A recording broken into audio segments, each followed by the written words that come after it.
Bismillah ar-Rahman ar-Rahim. On va maintenant faire un rappel sur le nombre complexe. Et donc, ceci concerne les spécialités sciences expérimentales, techniques et mathématiques.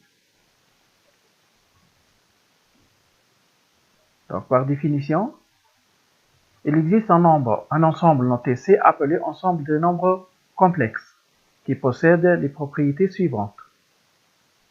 C contient l'ensemble des nombres réels.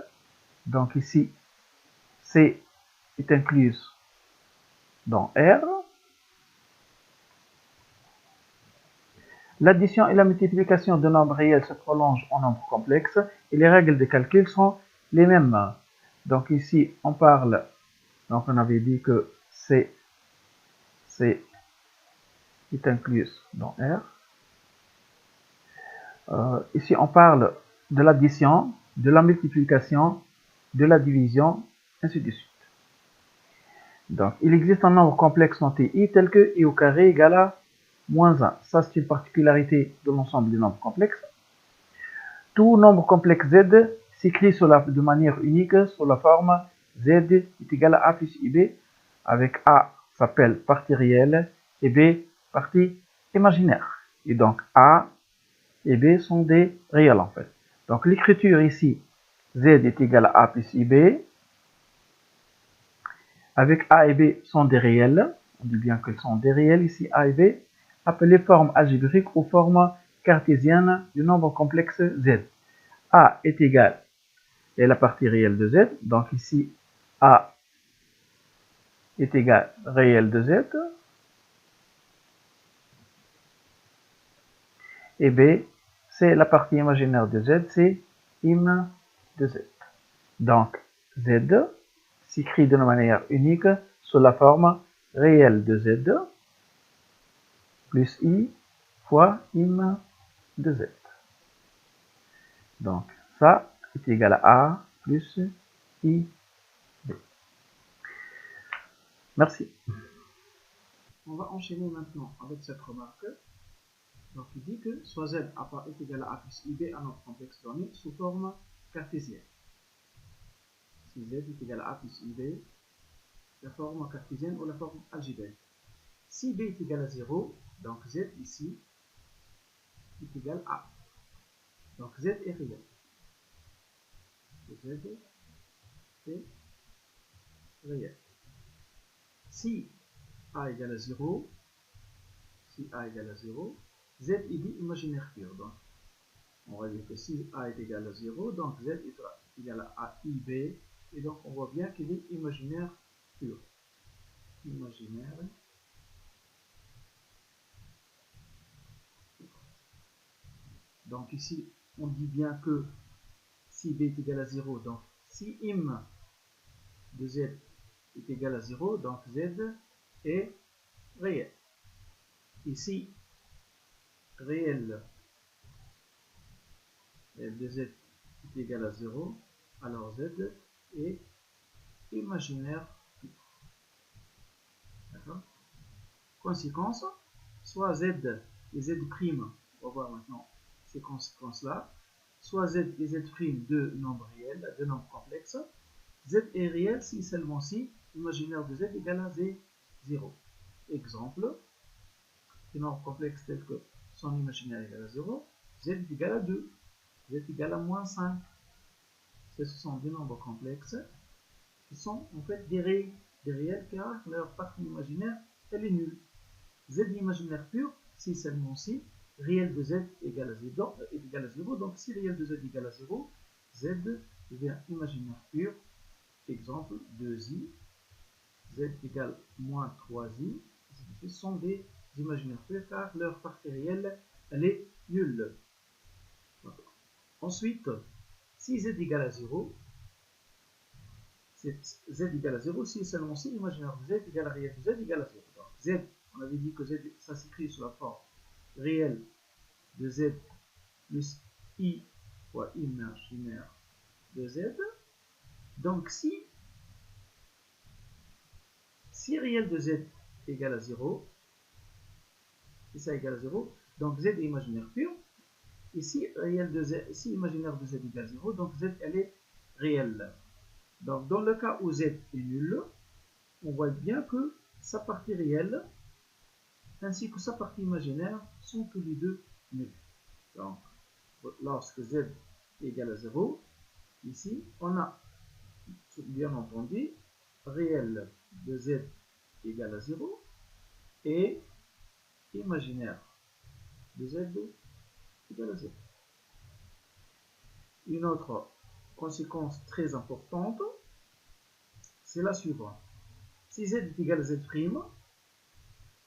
ceci est équivalent que réel de z est égal à réel de z' et imaginaire de z est égal à imaginaire de z'. Maintenant, on va faire une application concernant la mise sous la forme algébrique, donc mise sous la forme a plus ib. On va commencer par la mise sous la forme algébrique de z1 qui est égal à 3 plus 6i sur 3 moins 4i. Donc ici on a z1 égale 3 plus 6i sur 3 moins 4i. On va essayer de la mettre sous la forme a plus ib, avec a réel et b réel. Comme vous remarquez que le dénominateur de ce nombre complexe z, c'est 3 moins 4i.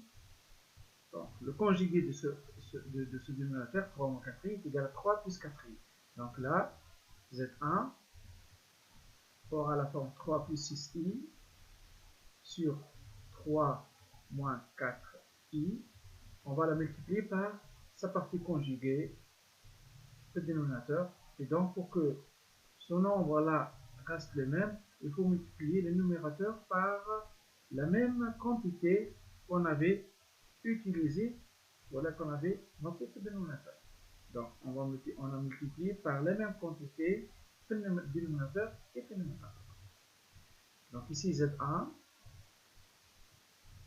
égale, on va mettre la fraction. Maintenant, on va développer, on va multiplier 3 ici, pour les deux nombres, et 6i, les autres. Donc on aura 4 termes. 3 fois 3, ça va donner 9. 3 fois 4i plus 12i. 6i fois 3 plus 18i. Et 6i fois 4i, ça va donner moins 6 fois 4 moins 24. Ici, sachant bien que i au carré égale à moins 1. Le dénominateur, on a a moins b, facteur de a plus b. On avait dit que les mêmes notions de multiplication, d'addition, de soustraction, de division sont les mêmes dans R et dans C. Donc ici, ça va donner la forme d'identité remarquable a au carré moins b au carré. Donc là, tout ce qui est réel, on l'ajoute, on la met ensemble, et les imaginaires, on va les mettre ensemble.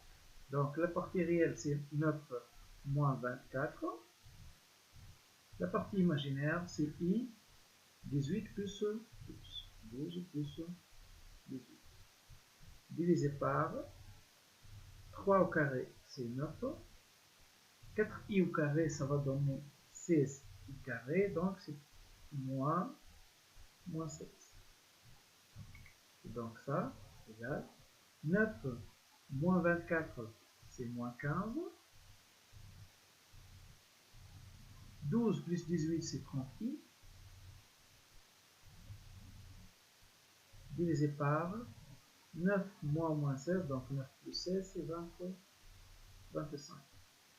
Donc ici, ça, on peut l'écrire égal moins 15 sur 25 en divisant par 5 et ça, on aura moins 3 sur 5, partie réelle, plus 30 sur 25, on divise par 3, par 6 et par 5 ici, par 5 là, pour avoir 6 sur 5 i. Et donc, on voit bien que elle est sous la forme a plus ib avec a égale moins 3 sur 5 et B est égal 6 cinquièmes. 6 sur 5. Merci.